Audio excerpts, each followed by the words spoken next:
दोस्तों, दिल्ली में एक लड़का जो होता है वो अपनी इच्छाओं की पूर्ति के लिए दिल्ली में जो जीबी रोड है उस जीबी रोड पर जाता है। और जीबी रोड पर जब पहुंचता है तो वहां पर सुंदर सुंदर लड़कियों को देखता है जो वेश्यावृत्ति हो रही थी। और वेश्यावृत्तियों में लड़कियां जो होती हैं वो सज धज करके संभल करके बैठती हैं, जिससे ग्राहक और ज़्यादा आकर्षित हो उनके ऊपर। तब वह लड़का जो होता है कुछ पैसे अपनी जेब में डाल करके ले जाता है और उसी जीबी रोड पर पहुंच जाता है। तब एक कोठे पर पहुंच जाता है। वहाँ एक कोठा जो होता है उसकी एक मालकिन होती है, वो भी बहुत सुंदर थी दिखने में। और वह अचानक पहुंचता है, तब उससे कहता है कि मुझे एक लड़की चाहिए और खूबसूरत लड़की चाहिए, कितने पैसे लोगी? तब वह कहती है कि एक लड़की की कीमत यहाँ पर 2000 रुपये है, अगर आपके पास 2000 रुपये हों तो आप देख लीजिए। वो लड़का कहता है मेरे पास 2000 रुपये तो नहीं है, मेरे पास इस समय 1000 रुपये हैं और मुझे एक सुंदर सी लड़की चाहिए। वह कोठे की जो मालकिन होती है वो सोचती है चलो कोई बात नहीं, आज धंधा भी कम हुआ है, 1000 रुपये दो।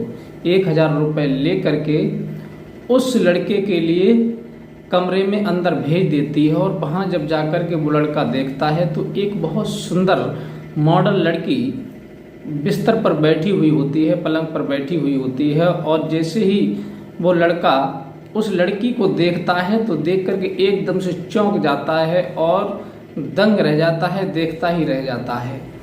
आखिर वो लड़की कौन थी जिसे देख करके वो लड़का एकदम से दंग रह गया और देखता ही रह गया? इस वीडियो की पूरी सच्चाई जानने के लिए आप इस वीडियो को आगे तक जरूर देखें। नमस्कार, मैं हूँ रितेश कुमार, स्वागत है एक बार फिर आप सभी दर्शक भाइयों का। ये कहानी पश्चिम बंगाल की है। बंगाल में एक अभी नाम का लड़का अपने परिवार के साथ रहता था, लेकिन वो परिवार में जब रहता था तो पढ़ाई करने के लिए स्कूल में जाया करता था। और उसी के पड़ोस की एक रहने वाली एक लड़की होती है जिसका नाम रिया होता है। और रिया जो होती है वो अपने घर से स्कूल पढ़ने आती है और इधर से अभी भी पढ़ने के लिए स्कूल जाया करता है। तो वो दोनों एक दूसरे के संपर्क में आ जाते हैं, एक दूसरे से उनकी वार्तालाप होने लगती है, एक दूसरे से वो प्रेम कर बैठते हैं। लेकिन धीरे धीरे समय बीतता चला गया और एक दिन ऐसा हुआ कि अभी के घर पर जो थी कुछ समस्या ज़्यादा आ गई। अभी जब थोड़ा सा बड़ा हुआ, लेकिन उसकी जो प्रेम मोहब्बत थी, लड़की से संपर्क था, वो तो चलता रहा। लेकिन अभी के घर में कुछ पैसों की तंगी ज़्यादा आ गई। उसके पिताजी बीमार पड़ गए तो उसके इलाज में पैसा बहुत सारा लग गया।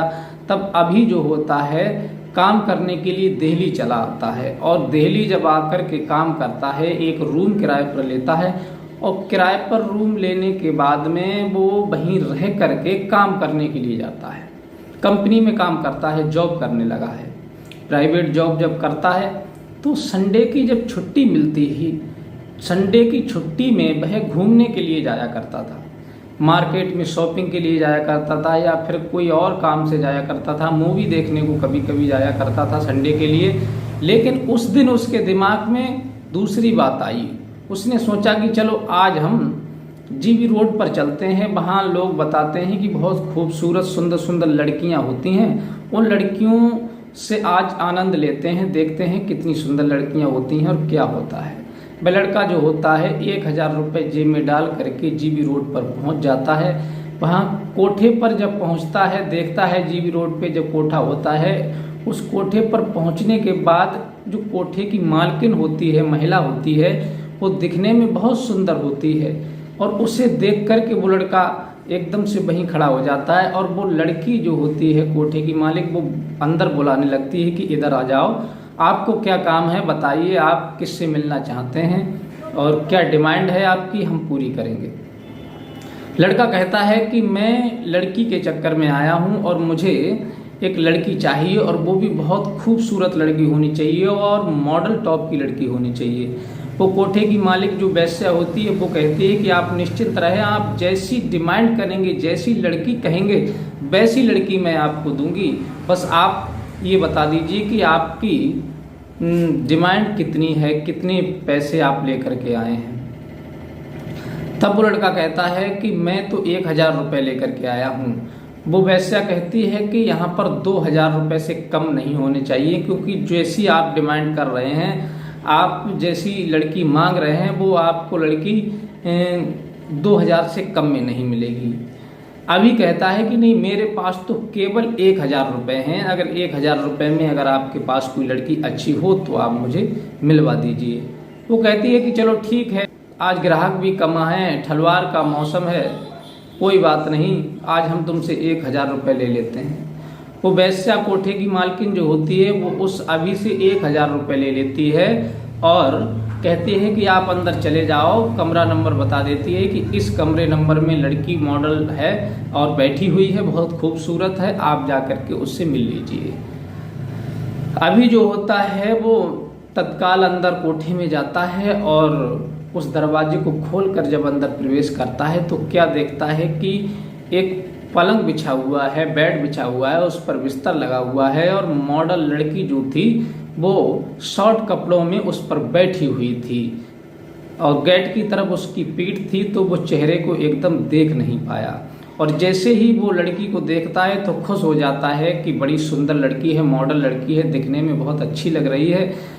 जब वो लड़की को आवाज़ देता है कि आप उधर मुंह किए क्यों बैठी हैं, इधर मेरी तरफ देखिए, और लड़की जब उसकी तरफ मुंह घुमाती है तब वो देख करके एकदम से चौंक जाता है, हक्का बक्का रह जाता है।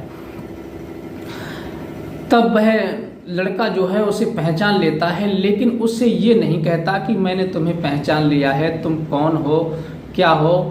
वही लड़की आपस में वार्तालाप करती रहती है। इधर रिया जो कोठे पर होती है वो और अभी दोनों वहीं बैठ जाते हैं और एक दूसरे से वार्तालाप करने लगते हैं कि आपका नाम क्या है। तब वो बताती है कि मेरा नाम रिया है और वो लड़का भी अपना नाम बताता है। एक दूसरे के बारे में सारी बातें होती रहती हैं और बातें करने के बाद में अभी जो होता है उससे बिना कुछ किए, बिना टच हुए, बिना शारीरिक संबंध बनाए उससे वापस लौट जाता है और उससे कह करके जाता है कि मैं दोबारा से जल्दी तुम्हारे पास मिलने के लिए आऊँगा।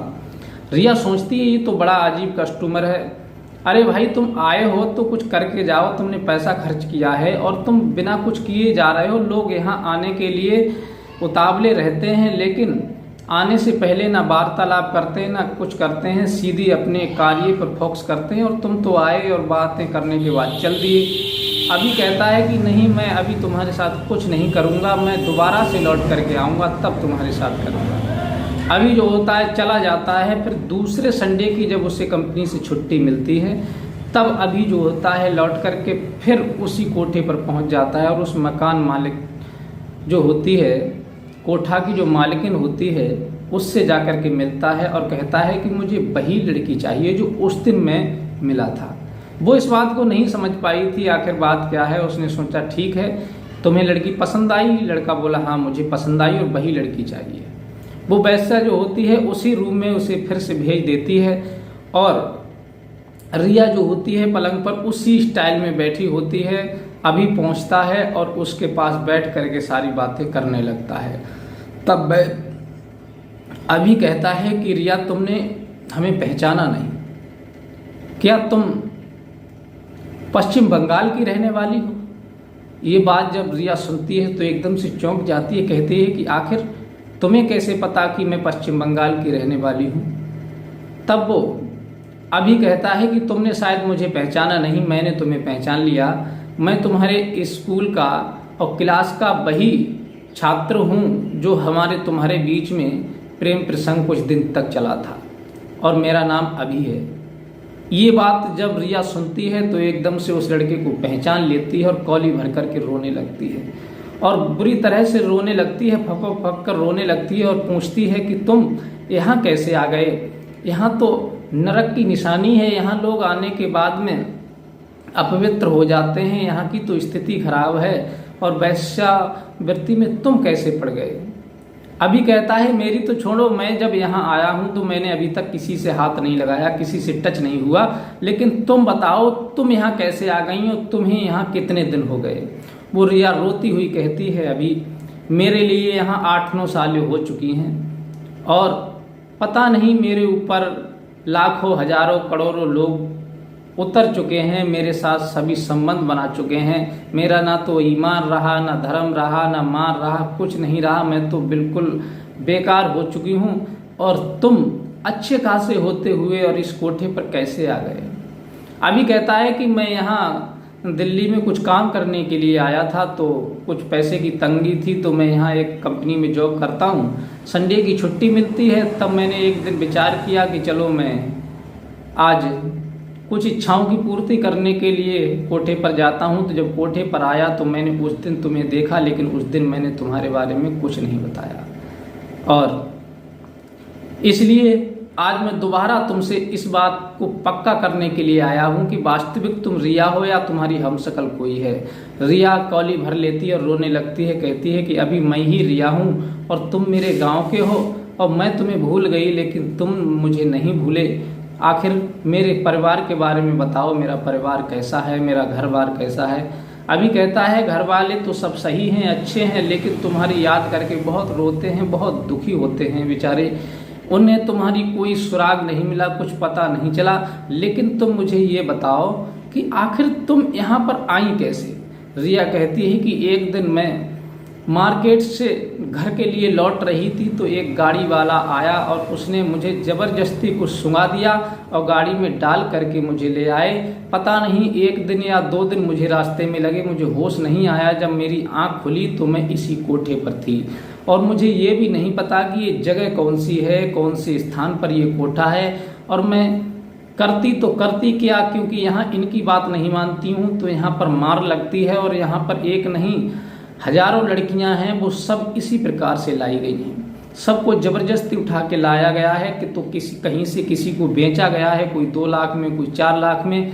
यहाँ पर सभी लड़कियों की बिक्री होती है और कुंवारी लड़कियों को लाया जाता है। कोई नौकरी के बहाने लाया जाता है, तो किसी को जॉब दिलाने के बहाने लाया जाता है, तो किसी को जबरदस्ती उठा करके लाया जाता है और बेच दिया जाता है। ये कोठे की जो मालकिन होती हैं ये खरीद लेती हैं और फिर हमसे धंधा करवा के अपना पैसा वसूलती हैं।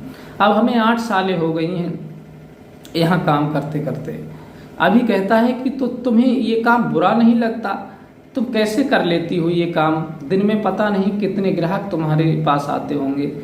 रिया कहती है क्या करूं, अब तो आदत बन गई है, ढल गई हूं, कहीं जा भी नहीं सकती, मर भी नहीं सकती, तो करूं क्या, इनके बंधन में हूं। अभी कहता है कि अगर तुम मेरा साथ दो तो मैं तुम्हें यहाँ से निकाल करके ले जा सकता हूँ। रिया कहने लगी कि अब मैं यहाँ से निकल करके करूँगी तो करूँगी क्या?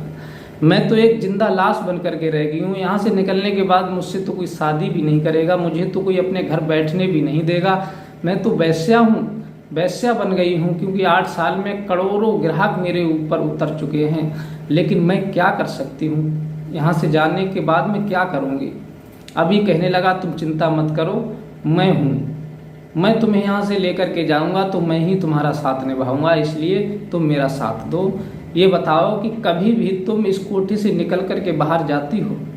तब रिया कहती हाँ, हफ्ते में या 15 दिन में एक बार हम लोग यहाँ से हॉस्पिटल जाते हैं और अपने प्राइवेट पार्ट का चेकअप कराते हैं। कोई HIV एड्स तो नहीं हुआ है या कोई और गुप्त रोग बीमारी तो नहीं हुई है, तो ये जांच के लिए हम लोग जाते हैं, तो वहाँ हमें मौका मिल सकता है।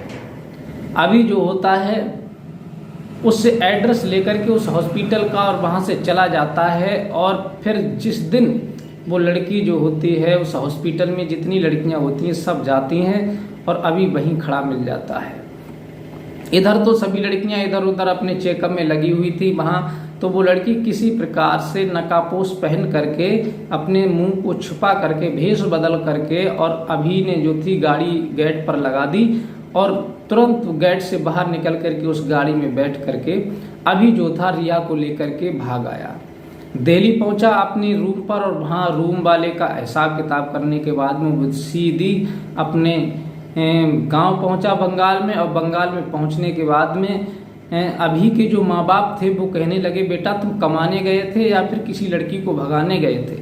अभी कहता है नहीं पिताजी, मैं किसी लड़की को भगाने नहीं गया था, ये घर के पड़ोस की लड़की है, ये मेरे साथ पढ़ा करती थी और इसे कोई ज़बरदस्ती उठा के ले गया था और दिल्ली में कोठे पर इसे बेच दिया था। तब एक बार मैं जब घूमने गया तो मेरी नज़र इस पे पड़ी, तो मैं वहाँ से इसे सुरक्षित निकाल करके लाया। ये बात सुनकर के अभी के पिताजी बड़े खुश होते हैं। गांव में ये बात बड़ी जोर शोर से फैल गई कि अभी जो है वो बहू लेकर के आया है कहीं से, बहुत सुंदर बहू है, बहुत अच्छी लड़की है। ये बात चारों तरफ बहुत फैल जाती है, लेकिन अभी के जो घर वाले होते हैं, अभी जो होता है वो दौड़ करके रिया के घर खबर भेजते हैं, और रिया के घर वाले जब आते हैं तो उन्हें पूरी बात बताई जाती है कि तुम्हारी लड़की ऐसे ऐसे कोठे पर पहुंच गई थी। रिया ने पूरी स्थिति बताई कि मैं कैसे कोठे पर पहुंची थी और अभी कैसे मुझे लेकर के दिल्ली से यहाँ आया है। ये बात सुनकर के रिया के माँ बाप जो होते हैं रिया की कौली भर लेते हैं और बहुत रोते हैं और कहते हैं पता नहीं मेरी बेटी पर कितने जुल्म हुए, कितने अत्याचार हुए हैं। शुक्र है भगवान का जो जीते जी हमें हमारी बेटी से मिला दिया। अब बेटी तुम निश्चिंत रहो, अब तुम्हें कोई दिक्कत वाली बात नहीं होगी, क्योंकि अभी तक तो तुम पढ़ने जाती थी इसलिए हम तुम्हारे साथ नहीं रह पाते थे। अभी कहता है कि आप निश्चिंत रहो, अब तो ये मेरी है, क्योंकि मैं इसे लेकर के आया हूँ और मैं ही इसके साथ में शादी करूँगा। रिया के घर वाले समझ जाते हैं कि भाई ये तो कोठे से रह करके आई है, पता नहीं बात आगे बढ़ गई तो इससे कोई शादी भी नहीं करेगा, इसलिए इसी के साथ में विवाह कर देना उचित है। उन्होंने दोनों परिवार ने मिलकर के बड़े हंसी खुशी से धूमधाम से रीति रिवाज से शादी की, और रिया जो होती है अभी की पत्नी बनकर के घर को संभालने लगती है, पूरे परिवार को अच्छी तरह से रखने लगती है।